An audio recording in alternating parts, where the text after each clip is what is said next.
ख्रिस्तामधील प्रिय बंधू आणि भगिनींनो, उपासना कार्यक्रमामध्ये आपले हार्दिक स्वागत. आपण सर्वजण आवर्जून कार्यक्रम पाहत आहात, तसेच इतरांनाही या कार्यक्रमाबद्दल सांगत आहात. याबद्दल आपले आभार. अनेक लोक आमच्याकडे फोन करीत आहेत. काही लोक त्यांच्या समस्यांसाठी प्रार्थना करून घेत आहेत आणि देवाच्या गौरवासाठी मोकळीकता देत आहेत. याबद्दल त्या सर्व समर्थ परमेश्वराला आणि प्रभू येशू ख्रिस्ताला धन्यवाद. देव कार्य करणार आहे. त्याची प्रीती आपल्या सर्वांवर आहे. असो प्रियानो, आजच्या अध्ययनात आपण भूतग्रस्त मुलाला बरे करण्यात येशूच्या शिष्यांना आलेले अपयश, आपल्या मृत्यूबद्दल येशूने दुसऱ्यांदा केलेले भविष्य, मंदिराचा कर भरण्याविषयी, नम्रतेविषयीचा धडा, दुसऱ्यांना अडखळण निर्माण करणे आणि शेवटी हरवलेल्या मेंढरांचा दृष्टांत आपण पाहणार आहोत. माझी खात्री आहे की आपण सर्व आपली वही आणि पेन घेऊन या अध्ययनासाठी तयार आहात. तर मग चला प्रियानो, आपण आजच्या अध्ययनाची सुरुवात करूया. आपणाजवळ जर नवा करार आहे तर माझ्यासोबत उघडा मत्तेकृ शुभवर्तमान 17वा अध्याय. 13 वचनांपर्यंत अध्ययन आम्ही संपवलेले आहे आणि आज 14व्या वचनापासून पुढे आम्ही अध्ययन चालू ठेवणार आहोत. 14 ते 16 वचने मी आपणाकरिता वाचत आहे. मत्तेकृ शुभवर्तमान 17वा अध्याय 14 ते 16 वचने. नंतर ते लोक समुदायाजवळ आल्यावर एक मनुष्य त्याच्याकडे येऊन त्याच्या पुढे गुडघे टेकून म्हणाला, प्रभूजी, माझ्या मुलावर दया करा, कारण तो फेप्रेकरी असून त्याचे हाल होतात. तो वारंवार विस्तवात पडतो व वारंवार पाण्यात पडतो. मी त्याला आपल्या शिष्यांकडे आणले, परंतु त्यांना त्याला बरे करता आले नाही. मला वाटतं येशूच्या लक्षात आणण्यात आलेली ही फार गंभीर अशी गोष्ट आहे. दुःखाची गोष्ट म्हणजे श्रोत्यानो, शिष्य त्याविषयी काहीच करू शकले नाहीत. आज आमच्या जवळ सर्व काही आहे, पण अशा प्रकारच्या भूतांनी पीडित झालेल्या लोकांना मदत करण्याचे आमच्याजवळ सामर्थ्य नाही. ह्या माणसाला सांगावे लागले, मी त्याला आपल्या शिष्यांकडे आणले, परंतु त्यांना त्याला बरे करता आले नाही. 17वं वचन पहा. 17वा अध्याय 17वे वचन. तेव्हा येशूने उत्तर दिले, आहा, हे विश्वासहीन व कुटील पिढी, मी कोठवर तुम्हाबरोबर असू, कोठवर तुमचे सोसू, त्याला येथे माझ्याजवळ आणा. हे विश्वासहीन व कुटील पिढी. काय आज ख्रिस्त तुम्हाला व मला असे म्हणत आहे का की त्याला येथे माझ्याजवळ आणा? लक्षात घ्या की प्रभू येशू ख्रिस्त एक महान वैद्य आहे. आम्ही आमच्या सर्व समस्या त्याच्याजवळ आणू शकतो आणि तोच आमच्या सर्व समस्या सोडवू शकतो. आमच्या सर्व समस्यांचे समाधान प्रभू येशू ख्रिस्त आहे. 18वं वचन. नंतर येशूने भूताला दटाविले, तेव्हा ते त्याच्यातून निघून गेले आणि त्याच खटकेपासून मुलगा बरा झाला. प्रभूने त्याच्या शिष्यांना दाटले आणि नंतर भूताला दटाविले. येशूने जितक्या भूतग्रस्तांना बरे केले श्रोत्यानो, त्या सर्वांमध्ये ही घटना अधिक भयंकर अशी होती. 19 आणि 20 वचने. नंतर शिष्य एकांती येशूजवळ येऊन म्हणाले, आम्हाला ते का काढता आले नाही? तो त्यांना म्हणाला, तुमच्या अल्पविश्वासामुळे. कारण मी तुम्हास खचित सांगतो की जर तुम्हामध्ये मोहरीच्या दाण्या एवढा विश्वास असला तर ह्या डोंगराला इकडून तिकडे सरक असे तुम्ही म्हटल्यास तो सरकेल. तुम्हाला काहीच असाध्य होणार नाही. तुम्हाला काहीच असाध्य होणार नाही असे प्रभू येशूने त्याच्या शिष्यांना सांगितले. जे काही घडते ते परमेश्वराच्या इच्छेने घडते. ही परमेश्वराची इच्छा होती की ह्या मुलाला त्या दुष्टात्म्यापासून सुटका मिळावी. शिष्य त्याला का बरे करू शकले नाहीत? कारण त्यांच्यामध्ये विश्वासाची कमी होती. 21वं वचन पहा. तरी पण प्रार्थना व उपास ह्या वाचून असल्या जातीचे भूत निघत नाही. पुष्कळशा भाषांतरात हे वचन आम्हाला सापडत नाही. तिसऱ्यांदा प्रभू येशू त्याच्या शिष्यांना तो मरेल व पुन्हा जीवित होईल हे सांगत आहे. 22 आणि 23 वचने. ते गालिलात एकत्र जमले असताना येशू त्यांना म्हणाला, मनुष्याचा पुत्र लोकांच्या हाती धरून दिला जाणार आहे. ते त्याला जीवे मारतील आणि तिसऱ्या दिवशी तो उठविला जाईल. तेव्हा ते फार खिन्न झाले. शिष्य खिन्न झाले. ते काहीच करू शकत नव्हते. 24 वचन पहा. नंतर ते कफर्नहुमात आल्यावर मंदिर पट्टीचा रुपया वसूल करणारे पेत्राकडे येऊन म्हणाले, तुमचा गुरु मंदिराच्या पट्टीचा रुपया देत नाही काय? पट्टी म्हणजे श्रोत्यानो, मंदिराच्या खर्चाकरिता वसूल करण्यात येणारा कर. 25 वचन, त्याने म्हटले, हो देतात. मग पेत्र घरात आल्यावर तो बोलण्याच्या अगोदर येशू म्हणाला, शिमोना, तुला काय वाटतं? पृथ्वीवरील राजे जकात किंवा पट्टी कोणापासून घेतात? स्वतःच्या मुलांपासून की परक्यांपासून? येशूने त्याला रोखले. म्हणजे येशू त्याच्या अगोदर बोलला. त्याने त्याला बोलू दिले नाही. 26 वचन, परक्यांपासून असे त्याने म्हटल्यावर येशू त्याला म्हणाला, तर मुले मोकळी आहेत. ह्या ठिकाणी श्रोत्यांनो, येशू पेत्राला दाखवू इच्छित आहे की ज्याप्रमाणे पृथ्वीवरील राजे जकात किंवा पट्टी देत नाहीत, ते त्यापासून वंचित असतात, तसेच तो परमेश्वराचा पुत्र असल्याकारणाने मंदिराच्या खर्चासाठी देणे त्याच्याकरिता अगत्याचे नाही. 27 वचन, तथापि आपण त्यांना अडथळा आणू नये म्हणून तू जाऊन समुद्रात गळ टाक आणि पहिल्याने वर येईल तो मासा धरून त्याचे तोंड उघड, म्हणजे तुला 2 रुपयाचे नाणे सापडेल. ते घेऊन माझ्याबद्दल व तुझ्याबद्दल त्यांना दे. करासाठी पैसा मिळविण्याची त्याची पद्धत फार चांगली आहे. आता आमचा प्रभू दाखवित आहे की जे आदामाने गमावले ते त्याने पुन्हा प्राप्त केले आहे. सर्व प्राणी त्याची आज्ञा पाळत, मासाच नाही परंतु पेत्राने त्याची आज्ञा पाळली. माझा विश्वास आहे की देवाने अशाच प्रकारचा अधिकार आदामाला संपूर्ण सृष्टीवर दिला होता, परंतु त्याने देवाच्या आज्ञेचे उल्लंघन करून पापामध्ये पडून तो अधिकार गमावला. जर आपण उत्पत्तीचे पुस्तक 1 अध्याय आणि 26 वचन पाहाल तर त्यामध्ये आपणाला आढळेल. हे वचन सांगतं की मग देव बोलला, आपल्या प्रतिरूपाचा व आपल्याशी सदृश्य असा मनुष्य आपण करू. समुद्रातील मासे, आकाशातील पक्षी, ग्राम पशु, अवघी पृथ्वी आणि पृथ्वीवर रांगणारे सर्व प्राणी यावर ते सत्ता चालवितील. अशा प्रकारचा अधिकार, अशा प्रकारची सत्ता परमेश्वराने आदामाला दिली होती. परंतु त्याच्या पापात पडण्यामुळे, आज्ञा उल्लंघनामुळे त्याने हा अधिकार गमावला होता. श्रोत्यानो, परमेश्वराचा मानवाकरिता जो मूळ उद्देश होता, त्याकरिता मानवाला पुन्हा तयार करण्यात आले. 13व्या अध्यायातील गूढ दृष्टांताद्वारे आम्हाला या युगात जे स्वर्गाचे राज्य आहे त्याची रूपरेषा देण्यात आली आहे. परंतु अद्यापही असे काही प्रश्न आहेत ज्यांचे उत्तर देणे बाकी आहे. हे अध्याय त्यांच्यापैकी बऱ्याच प्रश्नांच्या उत्तरात सहाय्यक आहेत. आता आम्हाला दिसेल, जेव्हा आम्ही 18व्या अध्यायाचे अध्ययन करू, की ह्या राज्यात प्रवेश प्राप्त करण्यासाठी नवीन जन्म आवश्यक आहे. 18वा अध्याय 1 वचन पहा. त्यावेळेस शिष्य येशूकडे येऊन म्हणाले, स्वर्गाच्या राज्यात सर्वात मोठा कोण? काय आपणाला असं वाटतं का की ह्यांच्या मनात भौतिक लालसा आहे? मला असं वाटतं श्रोत्यांनो की हे लोक अशाच प्रकारच्या विषयावर चर्चा करीत होते आणि त्यांच्यापैकी 2-3 अवश्य वाटले की स्वर्गाच्या राज्यात त्यांना मोठे समजण्यात यावे. म्हणून प्रभूने खळबळ उडून देणारी गोष्ट केली. 2 वचन पहा. तेव्हा त्याने एका बाळकाला बोलावून त्याला त्यांच्यामध्ये उभे केले आणि म्हटले, ह्यावरून आम्हाला काय सांगण्यात आले आहे? हे सांगितले आहे की हे लहान बाळक काही आड काठी मनात न ठेवता प्रभूकडे आले. मार्क शुभवर्तमान 10वा अध्याय आणि 14व्या वचनामध्ये प्रभूने म्हटले, ते पाहून येशूला फार वाईट वाटले आणि तो त्यांना म्हणाला, बाळकास माझ्याजवळ येऊ द्या, त्यांना मनाई करू नका, कारण देवाचे राज्य त्यांच्यासारख्यांचेच आहे. लहान लेकरांना त्याच्याजवळ येऊ न देण्याची समस्या नव्हती, परंतु लहानांना प्रभूकडे येण्यास जे मोठे लोक बाधा उत्पन्न करीत होते त्यांना थांबवणे कठीण होते. ह्या ठिकाणी आमच्यासमोर फार सुंदर असे चित्र आहे. आमचा प्रभू ह्या लहान लेकराला घेऊन त्याला त्यांच्यामध्ये उभे करतो. 3 वचन पुढे आम्हाला सांगतं, मी तुम्हा सांगतो, तुमचा पालट होऊन तुम्ही बाळकासारखे झाल्याशिवाय स्वर्गाच्या राज्यात तुमचा प्रवेश होणारच नाही. ह्या वचनांचा बहुधा चुकीचा अर्थ घेऊन लोक वेगवेगळे विचार मांडतात. परंतु लक्षात ठेवा की आमचा प्रभू परिवर्तनाविषयी बोलत आहे, पूर्वदशा प्राप्तीविषयी नाही.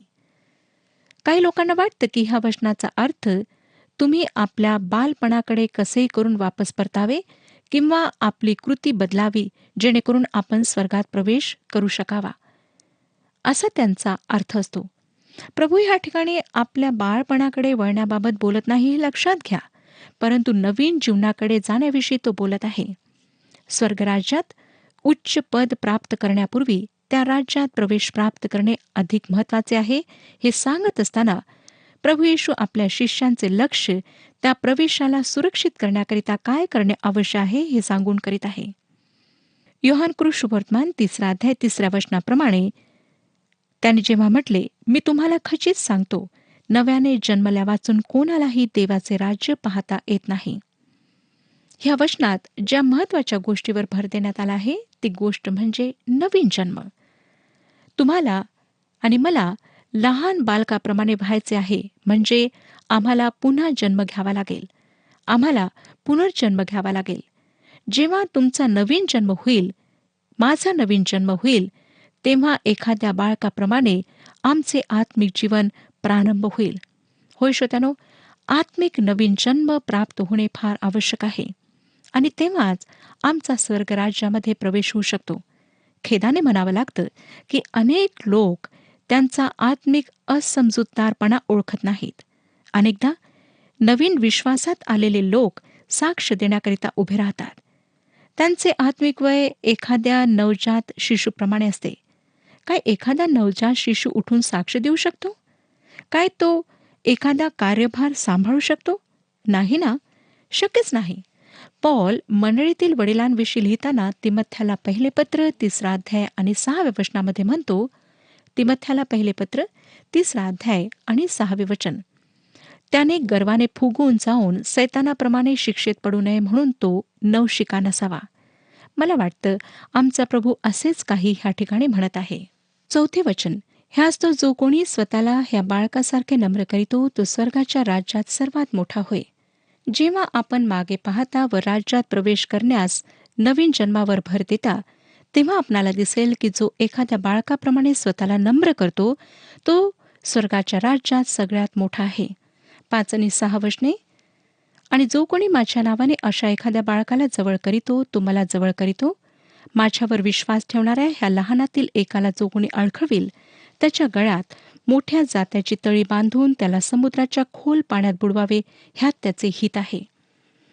अडखळवणे म्हणजे बाधा पडणे, पाप करण्यास प्रवृत्त करणे. प्रभू येशू फार कठोर शब्दात ह्याविषयी धोक्याची सूचना देतो. ह्या ठिकाणी मला वाटतं श्रोत्यांनो की लेकरांना ख्रिस्ताकरिता जिंकण्याला तो फार उच्च स्थान देत आहे. लेकरांना शुभवर्तमान सांगणे परमेश्वराच्या दृष्टिकोनातून एक जरुरी गोष्ट आहे. जे लोक आज लहान लेकरांमध्ये परमेश्वराचे शुभवर्तमान गाजवित आहेत, सेवा करीत आहेत, त्यांचे मी खरोखर अभिनंदन करते. ह्यासारखी महत्वाची दुसरी कुठलीही गोष्ट नाही. D.L. मुडी ह्यांच्याविषयी एक गोष्ट सांगतात की एकदा ते रात्रीच्या सभेनंतर घरी परतले, तेव्हा त्यांच्या कुटुंबातील लोकांनी त्यांना विचारले की आज किती लोकांनी ख्रिस्ताचा स्वीकार केला, किती लोक परिवर्तित झाले. तेव्हा ते म्हणाले 2.5 लोक. कुटुंबातील लोक म्हणाले, ह्याचा अर्थ 2 मोठे आणि 1 लहान. मुडींनी उत्तर दिले, नाही, 2 लेकरे आणि 1 वयोवृद्ध. वयोवृद्धाजवळ ख्रिस्ताला देण्याकरिता फक्त अर्धेच जीवन राहिलेले होते. अर्धे जीवन तर त्याने खर्च केले होते, परंतु लेकरे अधिक महत्वाची आहेत, त्यांच्याजवळ अधिक आयुष्य आहे. आता पुढे 7 आणि 8 वचने पहा. अडखळण्यामुळे जगाची केवढी दुर्दशा होणार. अडखळणे तर अवश्य होणार, परंतु ज्या माणसाकडून अडखळण होईल त्याची केवढी दुर्दशा होणार. तुझा हात किंवा तुझा पाय तुला अडखळीत असेल तर तो तोडून फेकून दे. 2 हात किंवा 2 पाय असून सार्वकालिक अग्नीत पडावे ह्यापेक्षा लुळे किंवा लंगडे होऊन जीवनात जावे हे तुला बरे आहे. ह्यापेक्षा अधिक कठोर शब्द असतील असे मला वाटत नाही. 9 आणि 10 वचने, तुझा डोळा तुला अडखळीत असेल तर तो उपटून फेकून दे. 2 डोळे असून अग्निनरकात पडावे ह्यापेक्षा 1 डोळा असून जीवनात जावे हे तुला बरे आहे. सांभाळा, ह्या लहानातील एकालाही तुच्छ मानू नका, कारण मी तुम्हा सांगतो स्वर्गात त्यांचे दिव्यदूत माझ्या स्वर्गातील पित्याचे मुख नित्य पाहतात. आमचा प्रभू म्हणतो की आम्ही लहानातील एकालाही तुच्छ मानू नये. जेव्हा श्रोत्यानो त्यांच्यापैकी एक मरतो, तेव्हा त्याचा आत्मा त्वरित परमेश्वराच्या उपस्थितीत जातो. परंतु ही गोष्ट त्याच सीमेपर्यंत लागू पडते जोपर्यंत त्या लेकराला चांगले वाईट कळत नाही. तो अगदी अज्ञान आहे, अजाण आहे. अशी सर्व लेकरे देवाच्या संगतीत जातात. जर आपल्या कुटुंबातील एखादे अगदी लहान अजाण बाळक मृत्यू पावले असेल, तरी ह्या गोष्टीने आपणाला समाधान होईल की ते बाळ देवाच्या संगतीत आहे. अशी बाळके स्वर्गात जातात. ह्याचे कारण ते निष्पाप असतात किंवा ते तुमचे बाळ आहे म्हणून नाही, परंतु ह्यासाठी की ख्रिस्त त्यांच्यासाठी मरण पावला. ह्याच विषयी आमचा प्रभू ह्या ठिकाणी बोलत आहे. त्यांना अडखळू नका, तुच्छ मानू नका, त्यांना मजकडे येऊ द्या. जरी ते मेले तरी त्यांचा आत्मा माझ्या पित्याच्या उपस्थितीत राहील. श्रोत्यांनो, अनेक मातापिता त्यांच्या मृत लेकरांविषयी विचार करतात की आमची लेकरे कुठे असतील, त्यांचे काय होईल, ते नरकात जातील की स्वर्गात. हा विचार त्यांच्या मनात त्यांना भेडसावीत राहतो. दावीद राजाला ह्याविषयी माहिती होते. बेशेबापासून झालेला त्याचा मुलगा जेव्हा आजारी पडला, तेव्हा त्याचे प्राण वाचावे म्हणून दावीद राजाने खूप विनवणी केली, प्रार्थना केली.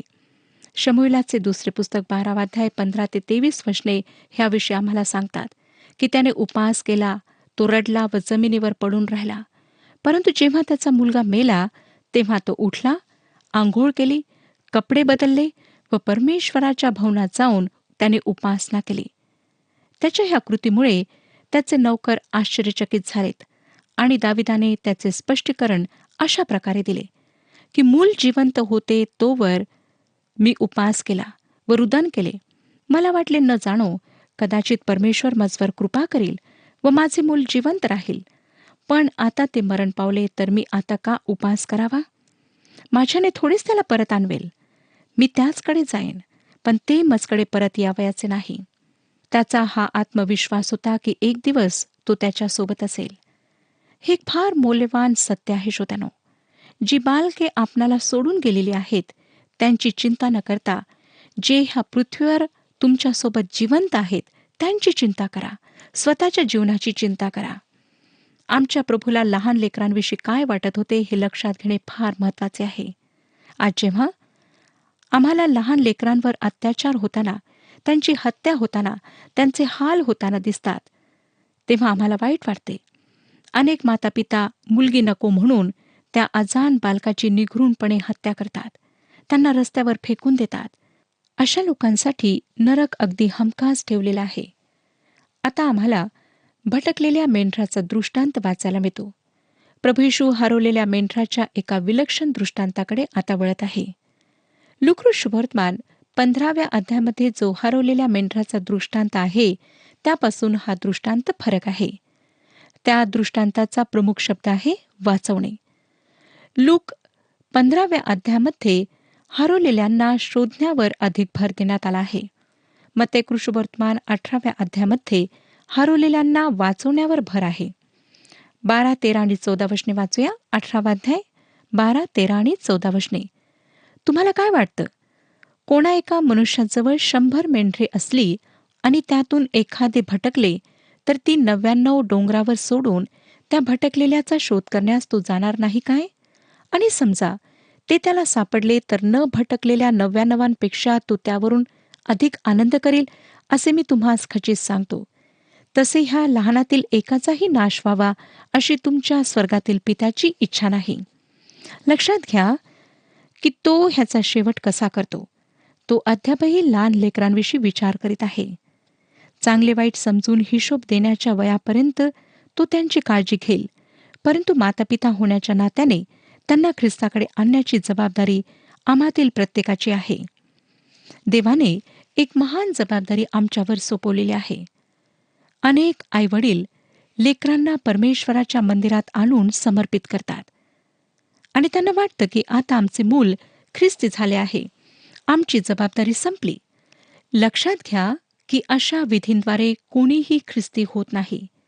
ख्रिस्ती होण्याकरिता त्या व्यक्तीने स्वतः ख्रिस्तावर तारणारा म्हणून विश्वास ठेवणे, आपल्या पापांबद्दल पश्चाताप करून त्या पापांचा अंगीकार करणे व ख्रिस्ताला तारणारा म्हणून हृदयात प्रवेश देणे आवश्यक आहे.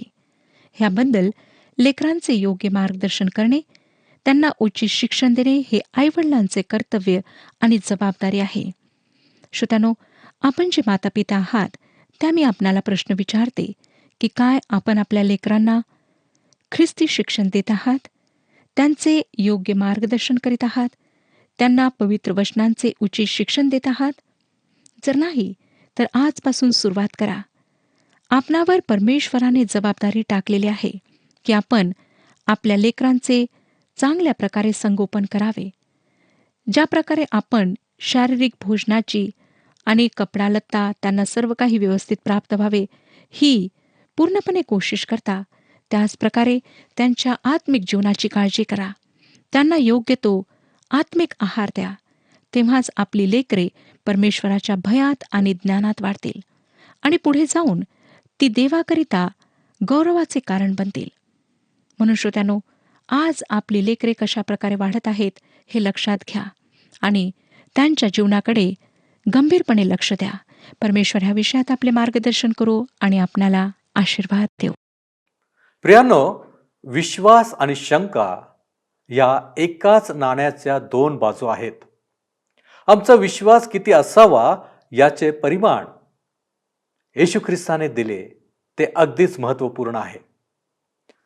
केवळ मोहरीचा दाना एवढा विश्वास सुद्धा महान आणि अशक्य कार्य करू शकतो. आमचे जीवन हे प्रार्थनाशील असावे. बायबल देखील आम्हाला सांगते की निरंतर प्रार्थना करा. प्रियांनो, दुसरी गोष्ट आपण शिकलो की आम्हाला येशूचे म्हणणे ऐकावे लागेल, त्याप्रमाणे कृती करावी लागेल. काय आम्ही पाप करण्याद्वारे आम्हाला दिलेले अधिकार गमाविले आहेत? तिसरी गोष्ट आपण शिकलो की आमची वाटचाल ही नवे आत्मिक जीवन मिळवण्यासाठी असावी. म्हणून आम्ही पाप नव्हे तर आत्मिक समजूतदारपणा वाढवायला हवा. आणि चौथी गोष्ट, आम्ही लेकरांच्या आत्मिक जीवनाची काळजी घ्यावी. त्यांचे आत्मिक पालनपोषण योग्य रीतीने करावे. प्रियांनो, कदाचित आपण ह्या गोष्टी करण्यामध्ये असमर्थ असू. लक्षात घ्या, मनुष्य परिपूर्ण नाही, पण आम्ही प्रयत्नशील मात्र असावे.